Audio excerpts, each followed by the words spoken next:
This is this. There we go. Yeah. So how many chickens? How many eggs then? How many whatever? That's the W-E. I didn't know that until this past week either, yeah. So that almost as many whatevers as there were the others. So I'm going to go ahead and give it to you straight, because I was talking to Lydia over there, who is our resident and up-and-coming graduate nanobiotechnology specialist, who we'll be reading about in the near future. So I had asked her, and of course she understood this. I didn't, so I downloaded it, obviously. So here's the answer. In an animal like a chicken, DNA from a male sperm cell and a female ovum meet and combine to form a zygote, the first cell of a new baby chicken. The cell divides innumerable times to form all the cells of the complete animal. In any animal, every cell contains exactly the same amount of DNA that comes from the zygote. Chickens evolved from non-chickens through small changes caused by a mixing of male and female DNA or by the mutations of the DNA produced by the zygote.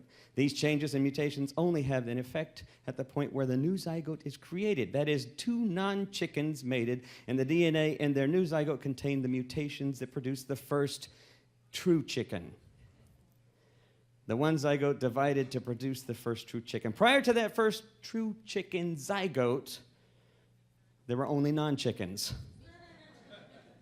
The zygote cell, and the only place where DNA mutations could produce a new animal, in the zygote cell and housed in the chicken's egg. So the egg, therefore, came first. Which, of course, still leaves the question, what about the two non-chickens? Where did they come from? Was it the non-chicken or the non-chicken egg? Which came first? So it's interesting. It reminds me of that old Native American story that I was told years ago, and you've probably heard the same one, about how first woman came from in the original conception of creation, much like the Old Testament conception of creation. There was sort of waters above and waters below, and then waters in the middle, and there was just sort of this global watery circular reality, and that out of the watery sky fell first woman, who was the first human being, who then fell to the water. But from the depths of the water, a turtle rose and brought land with it from somewhere at the depths, where it created an island of sorts for first woman. And then the question, of course, came, well, then where did that turtle come from? What's that turtle resting on? To which the response was, well, there was a great cosmic turtle beneath that turtle, holding that turtle up. To which the question then came, where did that? And then finally the teller looks over and says, it's turtles all the way down. And that's kind of what we're stuck with. When we start thinking about creation sometimes, I think we're stuck with this idea that it's hard to get our head around. How could something come from nothing? So it has to be turtles all the way down, or it has to be God all the way back, or it has to be some sort of cause and effect. But that's part of our problem, I think, is we have this understanding of reality which is cause and effect oriented. How many of you all saw the lunar eclipse this last week? Did some of you? I don't remember how often it comes around. It doesn't come around very often. But this beautiful sort of blood red lunar eclipse occurred this past week. And because it was a full moon and the sky was pretty clear, in a lot of places you could see it was just beautiful and red. Now, if you look at the Old Testament, there's a number of references to the moon turning blood red.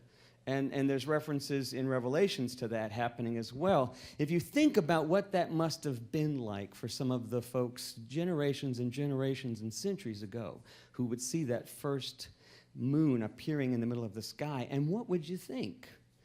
I mean, given our sort of innate nature to think in causal relationships, we would have to think something caused that. But not knowing what else caused it other than what we could see, then we would imagine it was some sort of great cosmic event. Perhaps a cosmic warning, because the sight of blood is generally sort of a scary and negative experience. And so here we see blood red, and so we naturally think something evil or something dire. Who would have known that it has to do with the moon and the sun and the earth in a certain relationship because of gravitational rotations that suddenly creates this beautiful, amazing color on the moon? But I think that's part of just our problem in general when we start thinking about cause and relationship. a causal relationship. We start thinking in terms of dualities. And it kind of occurred to me this past week because I had this wonderful experience this past week as I was thinking about creation and cause and effect and chicken and egg, because I had a 5.5-hour drive and so on. That's a good time to ponder these kinds of things. We pulled into my sister's place down in Rockport, beautiful beach kind of community. My sister has a very simple sort of cottage with a couple little bedrooms, and it's a very simple place. My brother happened to have been there last week. My wife had been planning this. Linda had been planning this for some time, so it was like there's no way out of this. This is all the family were gathering down there, but we got there first to open the place up. So we got there about 6 o'clock on Thursday evening and opened the place up, and it is flooded. It just filled with gas. You can smell the gas. Of course, now that they've done that, now they've added an ingredient so that you can actually smell gas now when it's leaking in the house. Well, the house was filled with it. Well, we walked in, and her first, because I'm always the negative person. I'm always the person that said, blood red moon, God's mad at us. What'd we do? I'm always the first person to go negative, and I said, we can't stay here. This place is filled with gas, and she's always the positive going like, I don't know if that's gas or not. I mean, are we sure that's a gas leak? And I said, honey, this place is stuck. I mean, this is gas. I'm feeling noxious. And she said, are you sure? You've been driving for 6 hours. I mean, she's trying to be as positive, and she's ready to, move in. And I said, this is gas. And she said, well, where do you think it's coming from? And I said, I'm checking around the house. And she says, well, let me see if it's in the stove. I'll see if it turns on. And I'm like, no, don't turn on the stove. So I stopped her from turning on the stove, and we opened up the windows and started blowing things out. Well, when she went to the stove, she found out that, in fact, the knob was set on 3. And so for the last 4 or 5 days, it had just been leaking gas into the house. So we immediately called the fire department. And we asked the fire, and they came out. And it was a volunteer fire department down there in Fulton Beach. And they showed up within no time, and they were all dressed and came in the house and were stomping all around. And sure enough, there was gas all over the place, although a lot had dissipated over the hours that we had the windows open. But he was then checking the closets, too, because then my wife was saying, oh, I knew about so-and-so, this woman whose friend, the house blew up because the gas goes in pockets. It's in bubbles. You can't see, but it's hidden in places. And you light a match, and so she said, she was glad that we had this guy going around checking with his little meter. And it was funny because, it was funny in a way, because as he would go in different places, he was like, oh my gosh. He said, look at that thing there. That's 0.5. And I said, so is that a lot? And he said, that'll kill you. And I said, well, I was feeling dizzy. He said, no. He said, if your whole place had been like this before you opened up the window and you had lit a match or answered your phone, he says, I'm surprised nothing happened when you turn on the light, because we did turn on a light when we went in. He said, this place, and I'm quoting him exactly, would have blowed up Hollywood style. So we were glad that we called the fire department, that they cleared the place out, and they checked for leaks, and it turns out it was just the stove. Now, my brother, he may have done it when he left. It may have been my sister-in-law, my brother. It may have been the person that lives down the street. She came in and cleaned the next morning. She may have accidentally brushed the oven when she was wiping it down. Who knows? But one of the neighbors came over and said, well, it's just a blessing of God. And I said, well, yeah, I guess it was. And she said, I mean, God must have made sure you were going to be here today. Can you imagine if this house had been filling up for weeks until the next family was going to come in here? And I said, well, I don't want to think about it. She said, well, God must have placed you here for that very reason. And I said, well, okay. And afterwards, she left, and she was in all this detail. She says, I pray for your sister all the time. I pray for this house sometimes when people come here. And this was just an answer to prayer. Well, she left, and my son said, so who wasn't praying for the person who left the thing on? Or was God just being all Monty Python-like and going, oh, well, let's see what happens if we turn it a little bit this way? And him and all the angels going, and I looked at my son, I was like, Matthew, stop that, We're tempted to go right there, aren't we? We're tempted to look for cause and effect. when we were rooting for the teams. I was thinking as I was driving through Waco, I was thinking how odd, we're on opposite sides of the field and we're watching one team lose as the other team's winning. We're all excited as the team is losing and we're winning. And then all of a sudden the emotion changes, right? Because now we're losing and they're winning. And if you're just an observer watching, you've got to be sitting there thinking, nobody sees the connections. Nobody sees how one side influences the other. No one sees how all the actions are influencing each other. It's all connected. And to separate yourself from it and to step back and just look, it suddenly becomes a great experience altogether. I'm once talking with some of the folks that do this story arc with me, and we talk about stories in a very objective way when we create these story videos that we've got a few online right now with the church website. And it's always interesting because it's not a therapeutic experience. It's not meant to be a group or a growth or an enlightening experience. It just is when you start thinking about your stories. But we're not looking to try to get into the story. We're literally just looking to try to get a good story. Well, sometimes the stories are kind of tragic, but it's interesting. There's never this sense of, I have a bad story. It's always this sense at the end of, this was so exciting to find this story. How come it's not depressing? And I'll often say, because it's a good story. Many of us have many experiences, but we can't separate ourselves from our experiences. We can't look at our experiences objectively. We feel responsible sometimes for our experiences. And as a consequence, we can't truly see them for what they are. Just one part of a big picture. But they're interesting. If we could step away from it, it would be a whole different experience. I think that somewhat of what we have here in our scripture today is this idea of what it really means to be a part of creation and to create. The storytellers who write this story obviously are looking for some way to describe what's happening, some causal relationship. How did this get to be here? But I think what's even underlying that is this idea of creating, period.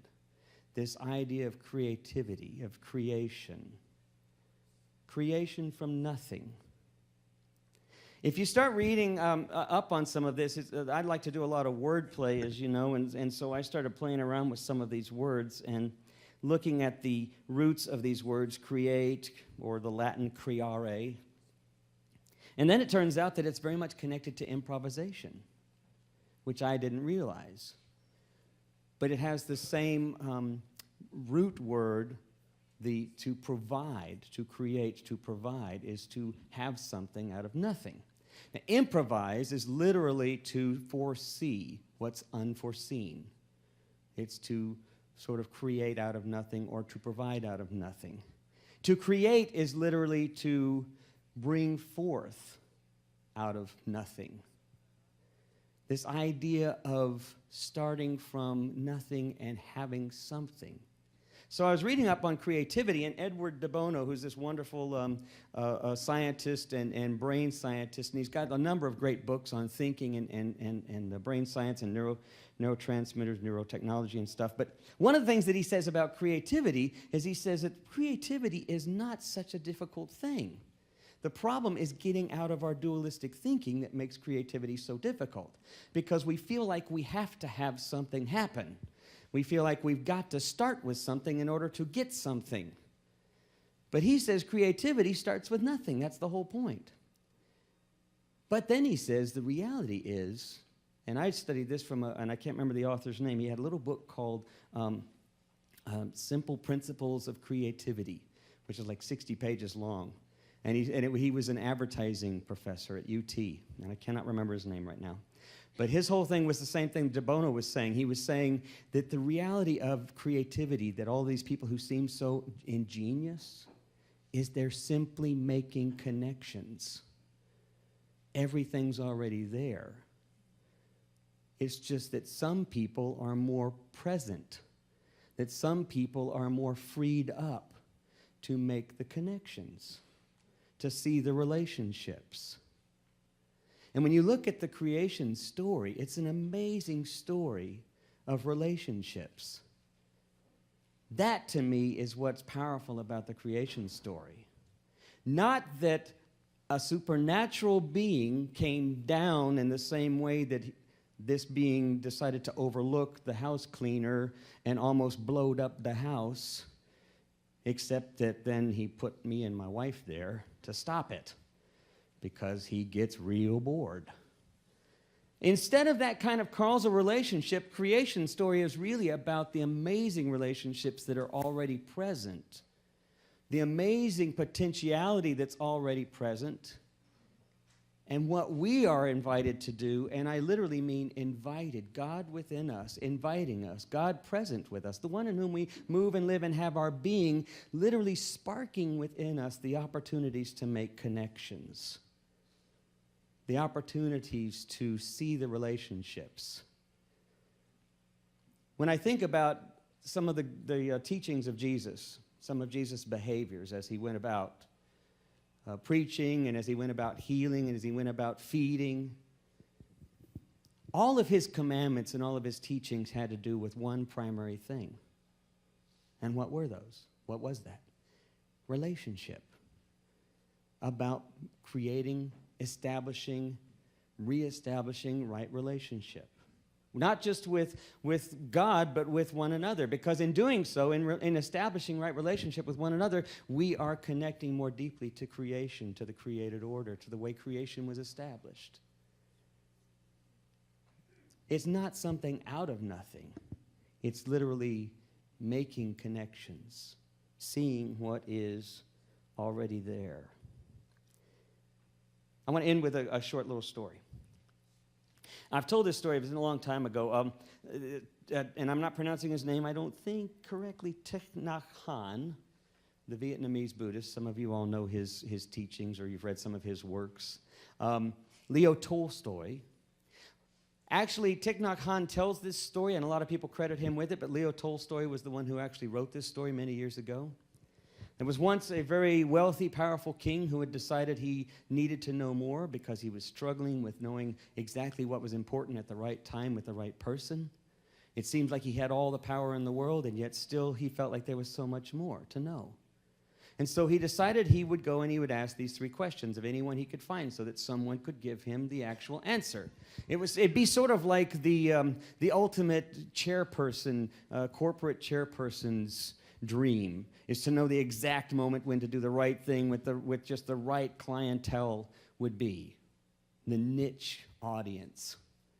So he went about asking wise people these questions. What's the most important time? Who's the most important person? What's the most important thing I could be about doing? Until finally, he'd wandered all over the kingdom and all over the countryside, came to this old man who was up in the woods and he was digging a trench. Now, he'd heard rumors. Some people in the village below had said, check this guy out. He's pretty smart. At least he spends a lot of time thinking. So maybe he knows something. Well, the king got there and he was asking questions. The man simply said, put his hands up, said, not yet. He kept digging. So the king asked him again. He said, not yet, and he kept on digging. Well, he dug for hours until finally the king looked over, saw an extra shovel there, picked up a shovel, started digging with him. While the king was digging, the old guy who was pretty tired, he stepped aside, took a break. And he dug a little bit more and dug a little more, and the king was about to interrupt him, to stop, and then asked the old man, and the old man looked back over and said, no, you're doing fine, keep digging. So he kept digging. Well, he'd been digging for several hours when he heard this commotion coming through the brush. And as he looked over, this guy came through the brush, bleeding from the stomach with a great stomach wound, had a knife in his hand, and fell to the ground. The king immediately dropped his shovel, rushed over, picked up this young guy, and the 2 of them took him into the hut and nursed him back to health. They nursed him all night long, and the next morning, when the young guy was finally coming to his senses, the king asked him a couple of questions. He said, well, I'm kind of curious, where did you get this wound? And the young man said, all I can say is thank you for saving my life. But then as the young man looked a little more closely at the king, he kind of held his breath for a second. He seemed a little shocked, a little surprised, and the king said, what's the matter? The young man said, I know you, but you don't know me. And I don't exactly know why I ended up here like this, but now I'm indebted to you. The king asked him to explain, and the young guy said, I was waiting for you at the base of the hill to kill you The king said, I don't understand. And the young man said, no, you don't, because you don't know who I am, but I'm in the neighboring kingdom. And as it turns out, the king had waged war on the neighboring kingdom, and the young man's brother was killed in that war, and so that young man had vowed to kill the king. But instead, some of the king's guards caught him and almost killed him. You following the story so far? So he rushes up the hill. The king finds him, nurses him back to health. Now he's got a problem. He just nursed his enemy back to health, and now his enemy has suddenly become his friend. He said, I'm indebted to you because you've saved my life. And the king said, now that I see what you have done and that I've saved your life, and you've done it because I had killed your brother, maybe we're even on this. The two of them vowed to be allies. And as the young man left after a couple of days, the old man was ready to move on, and he said, you never answered my question. He said to the old man, he said, you never answered my question. The old man said, I think I did. And you know what the answers were? You might remember, he said, the most important time is now.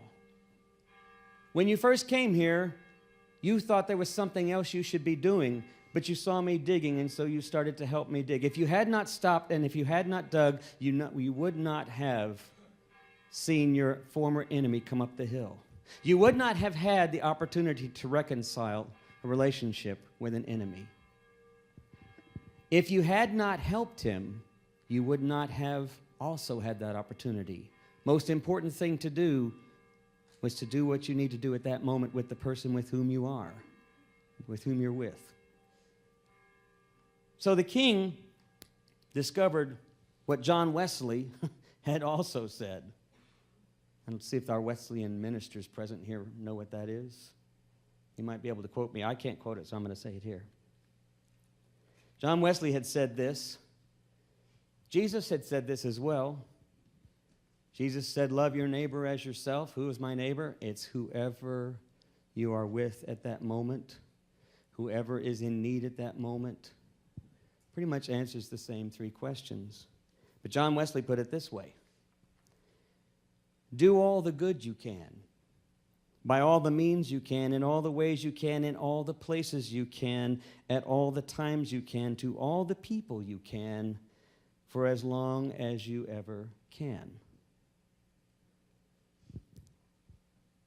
I think that the answer to the chicken and the egg question, which is outside of our causal understanding, at least a starting point may be simply this.